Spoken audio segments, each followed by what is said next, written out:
Hey guys, we're back. This time we're taking a look at some more Star Trek Ascendancy accessories. This time we have the resin cast stations from Gale Force 9. And these are kind of a hit or miss or sore subject in the community. And I've got some great examples in here to show you of why.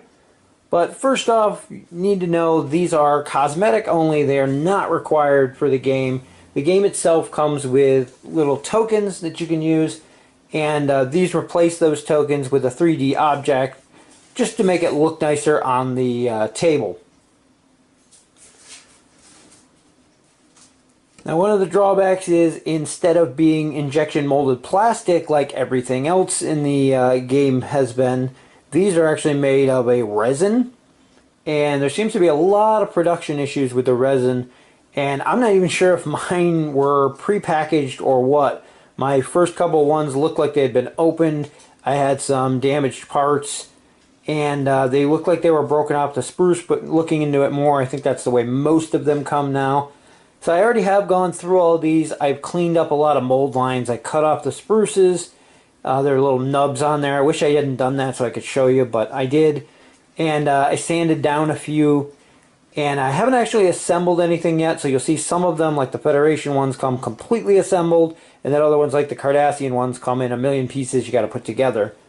And again, these are a cosmetic-only upgrade. I got them just because I thought they would look cool. You do need to paint them yourself, and keep that stuff in mind. We'll get in and we'll look at them one at a time and show you what they're like. So start off with the Federation pack. Yeah, and one of mine actually had like a foam thing in the back. I don't think it was supposed to. That's why I think it might have been opened. But because you can see the logo there for the faction in the back. And then they're just stapled shut at the top on these. So I think that they actually are supposed to come that way. So you got your little paper in the back there.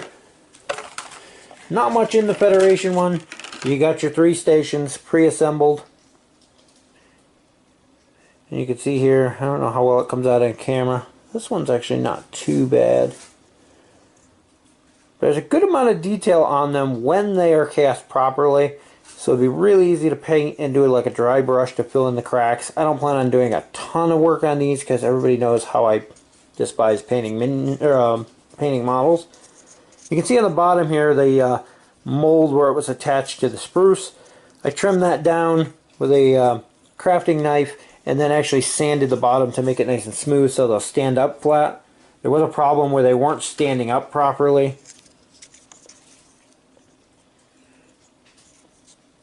And this one had a little bit of excess stuff on the bottom here. It's not going to come out well on camera. You can see there where I trimmed it off though. Luckily it's on the bottom, it's not going to show. And my Federation stations all came out pretty good. The only thing I have, see this one, it really doesn't show up on camera too well, but the base itself is actually crooked. It's not as thick on one side as the other. And I tried sanding it down. You can see where I've sanded to try to level that out a little. But these ones came out not too terribly bad though. They all stand up, and that's a good thing there. Federation, definitely the easiest ones because they're all one piece. Our next one here is the Klingon Stations, and this is the first one I got that actually has a messed up station in it. Each of the Klingon Stations come in 2 pieces. You have the base here. Again, you have to trim and sand down the molding on the bottom there. And this one you can hopefully see a little better. It's, again, not straight across. It's much thicker on the one side than the other.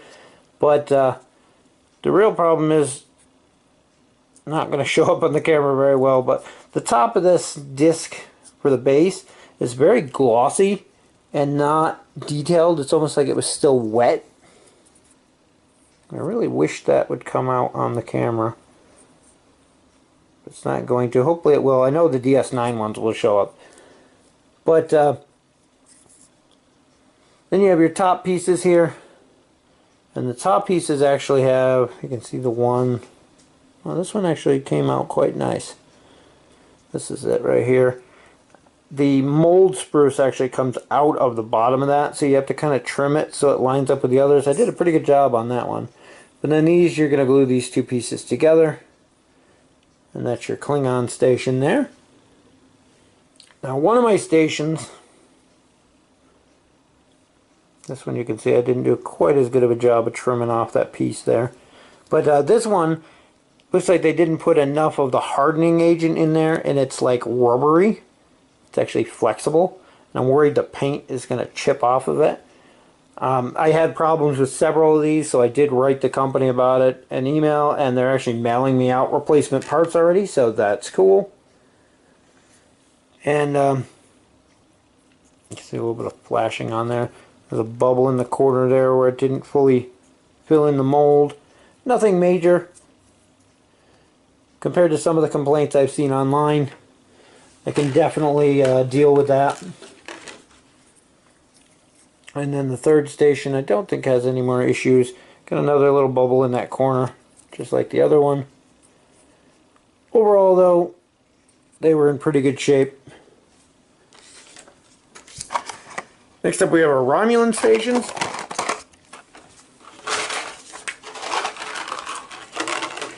And these are where I started to get into some major issues with the moldings. So again, the base on these is one piece. This one, I don't know if it's going to show. You can see the line right there. It's really hard to get this stuff on camera, but it's got this crease right here, and it actually goes up onto the top part, and there's like a detail. You know, you can see the detail on the top. Some of it's raised up and down. You can see the shadow right there of where it's like mismolded. And there's not a lot it can be done for that, aside from replacing the whole piece. Again, livable. That one's not too bad. Had to sand down and trim off that base piece. And these ones are two pieces. Your second piece is this little like disc complex. And see, this one's got some of that on there. I clean these up a lot. I don't know if it'll come out, but there's like this black fuzz, and I've seen it on other ones in the packaging still at the store. I'm not sure what it is, but when these don't get molded right, the rubbery stuff, instead of hardening into plastic, it ends up being really soft and rubbery, and for some reason it kind of gets sticky, and that stuff sticks to it. But these did have an issue where one of my holes, I think it was on this one actually, was completely plugged. I had to drill it out, and then these pegs on the bottom of here had to be trimmed down so that they fit in there. In the end, they still came out usable, and they look okay, so I'm not too worried about it. This is another one. Again, they just don't come out well on camera, but this has that really glossy finish, and it's the more flexible. This one doesn't actually bend as easy as the Klingon one, but it has that flexible, like sticky feeling to it. And another really misformed base. This one, the center of it is so high up it doesn't actually touch the table. Sanded it down the best that I could to make it stand up flat.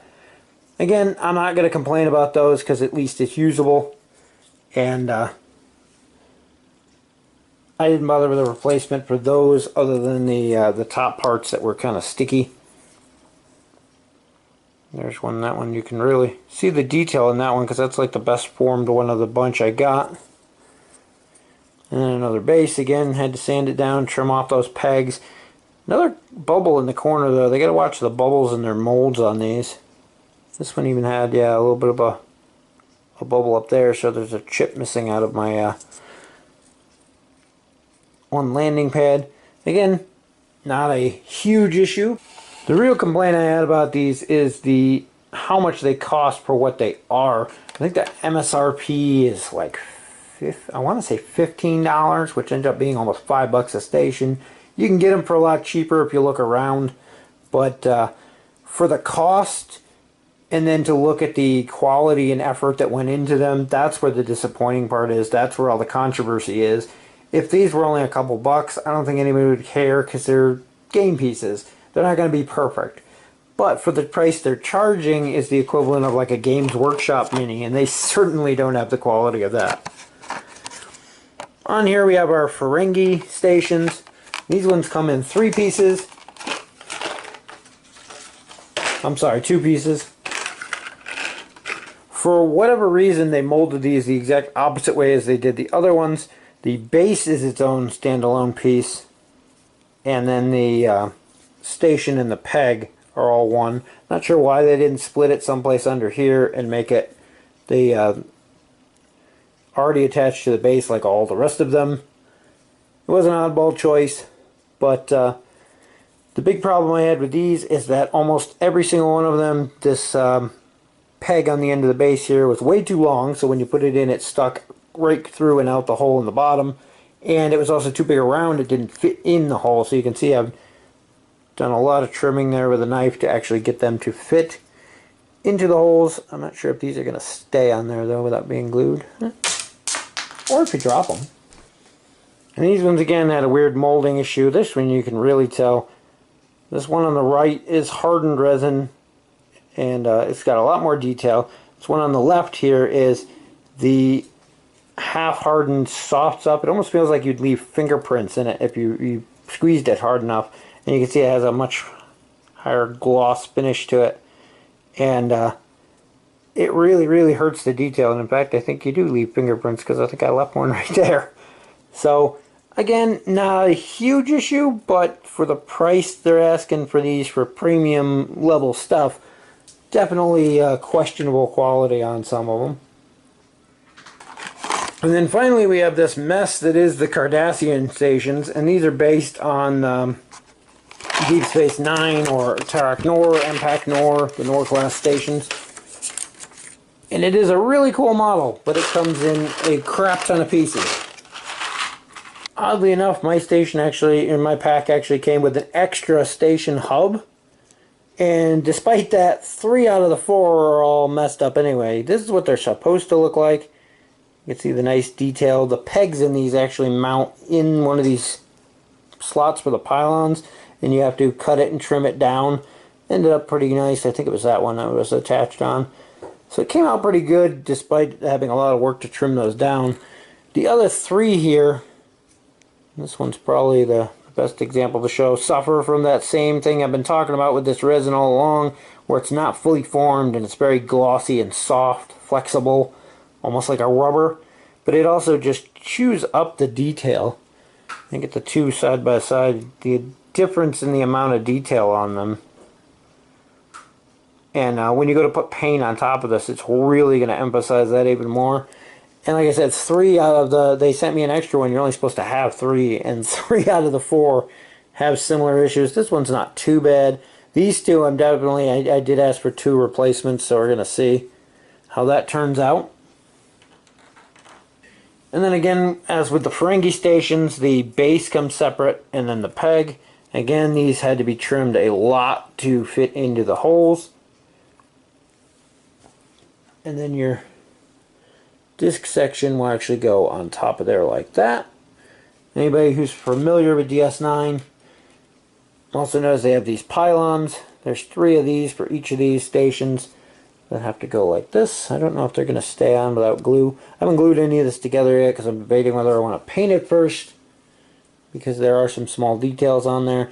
I think I'm just going to paint them in the base colors though. But there's your DS9. And again, that sits on the peg like that. And these probably won't stay together to put them on the cards like I did with all the others, because I see it tipping over. See if we can't get one to stay together.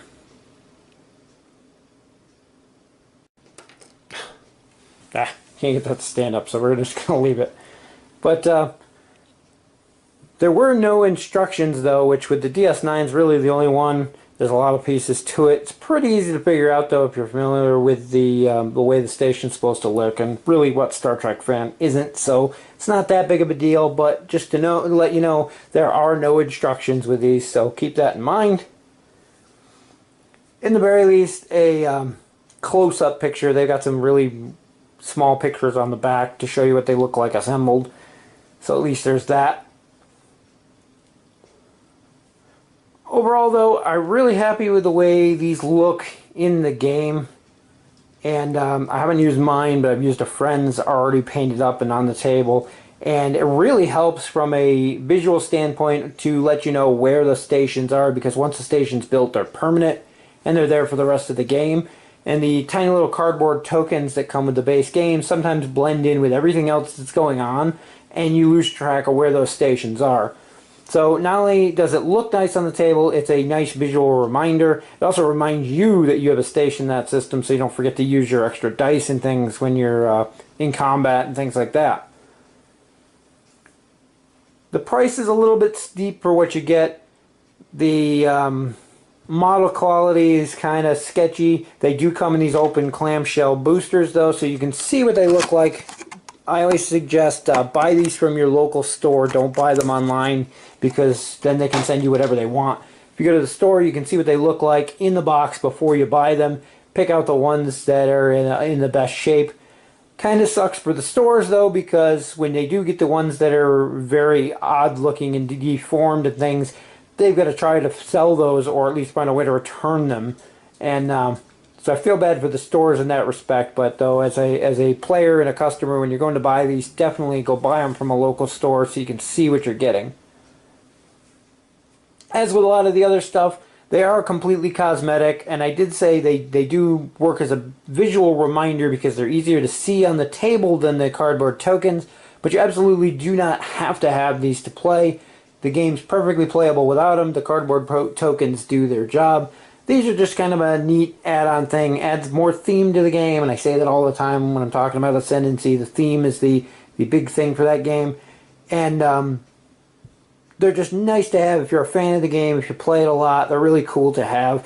And the fact that they're different for each of the factions, the tokens in the actual game all have the Federation stations on the picture. On the flip side, they have the faction logos on them, but they all have the Federation station for some strange reason. Not sure why they didn't put actual pictures of the faction stations on there. That just one of those things we'll probably never get an answer to, but the big thing to keep in mind, though, is that the cost is kind of high. There's 5 factions right now, the 3 from the base set, the Ferengi and the Cardassians added on, and we also have the Vulcans and Andorians coming soon, so they can get pricey to add the whole collection to your set. So if you're worried about that, buy them a couple at a time, the favorite factions people play most often, and you can always add the others a little at a time. Do look around, you can find them for less than MSRP as well, and especially if they have one of the ones that are deformed, they might be selling them pretty cheap. And if it's something not too bad, something you might be able to clean up with a hobby knife, it may well be worth getting the discounted ones as well. Anyway, I'm happy with my purchase. I can't wait to get them painted up. As I said, I hate painting models, so I'm likely just going to do a base coat in the faction colors to match the rest of their ships, and then maybe a wash over like the Federation ones with a wash to fill in some of the detail, make it stand out. I think would look cool. We'll have to see how it goes from there, but I'm definitely doing the Ferengi ones in gold because I did all my Ferengi ships in gold. If you haven't seen that, check my Ferengi video out.